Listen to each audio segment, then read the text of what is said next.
Rain drizzled gently over the quiet streets of Brooklyn, New York, a soft reminder that even the busiest cities have their moments of stillness. In the heart of Crown Heights, beneath the dim lights of a small, family-owned Caribbean restaurant, two souls sat inches apart, yet worlds away. Asha Wright, a fiery 28-year-old graphic designer, stirred her ginger tea with restless fingers. Across the table sat Jordan Mitchell, 30, calm and composed in his tailored coat, though his eyes betrayed the storm within. Love, secrets, family. Somewhere between dreams and duty they had crossed an invisible line. Now every word threatened to tip the balance between a love that burned quietly and a loyalty that demanded everything. Asha had met Jordan at a mutual friend's art gallery opening in Soho. Their connection had been instant, electric, undeniable. His love for jazz matched hers, and they could talk for hours about everything from Basquiat to Kendrick Lamar. But what she hadn't known then, what neither of them had spoken aloud, was that Jordan was her older brother Malik's best friend. Malik Wright, protective to a fault, had raised Asha after their parents died in a car crash 10 years ago. He worked 2 jobs to support them both, eventually becoming a respected NYPD detective. And Jordan? He was Malik's partner in the precinct. "You didn't tell me you had a sister," Jordan had said that night with a teasing smirk. "And you didn't tell me you were basically my brother's shadow," Asha replied with a raised brow. They both laughed. And just like that, the secret began. For 6 months, Asha and Jordan kept their relationship hidden. Late-night calls, secret meetups, weekend getaways disguised as design conferences. "He'd kill us both," Jordan said one night as they lay tangled beneath her sheets. "Then let's not let him find out," Asha whispered, brushing a kiss over his shoulder.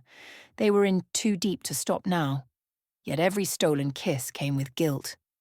Asha hated lying to Malik, but the love she had for Jordan felt rare, precious. She couldn't let it go. Then came the night that changed everything. Malik knocked on her door unannounced. "Asha, open up!" Heart pounding, she opened the door, still in Jordan's hoodie, his eyes narrowed. "Where's he at?" "What are you talking about?" "Don't lie to me, I followed him, saw him come up here." A beat. Jordan stepped out of the bedroom, fully dressed but guilty in every inch of his expression. Malik's fist met Jordan's jaw before anyone could speak. Asha screamed, "Stop!" The 3 stood in the hallway, the smell of betrayal thicker than the tension. Malik didn't speak to either of them for a month. Asha felt like a prisoner in her own apartment.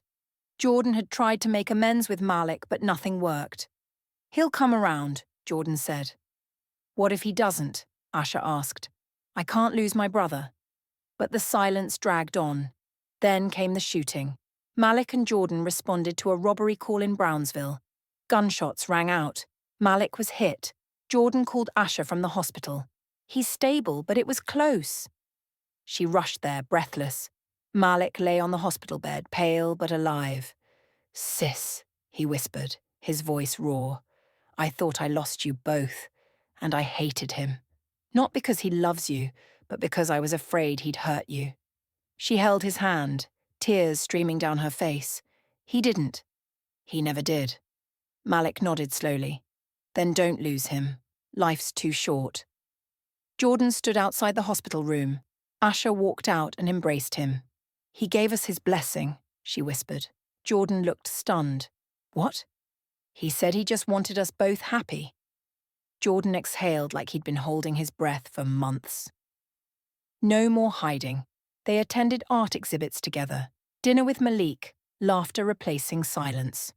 One evening, Asha hosted a gallery of her own. Jordan stood beside her as she thanked everyone. "This collection is dedicated to 2 men who taught me what love and loyalty really mean, my brother and the man I love." The crowd clapped. Malik even smiled. Under the glow of New York streetlights, Asha and Jordan walked hand in hand. The city buzzed around them, but they moved in their own rhythm. "Do you regret it?" he asked.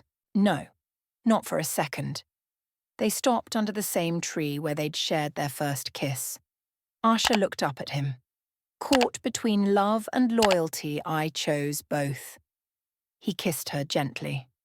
And the rain began again, soft, cleansing, full of promise. Sometimes the hardest choices lead us to the deepest truths. Love isn't just about passion, it's about trust. And loyalty isn't about silence, it's about standing by those you believe in. In a world full of impossible decisions, Asha and Jordan proved one thing. You don't always have to choose. When you love with your whole heart and stay true to your soul, you can have both. Thank you for watching Caught Between Love and Loyalty. If this story touched you, don't forget to like, share, and subscribe for more unforgettable tales of the heart.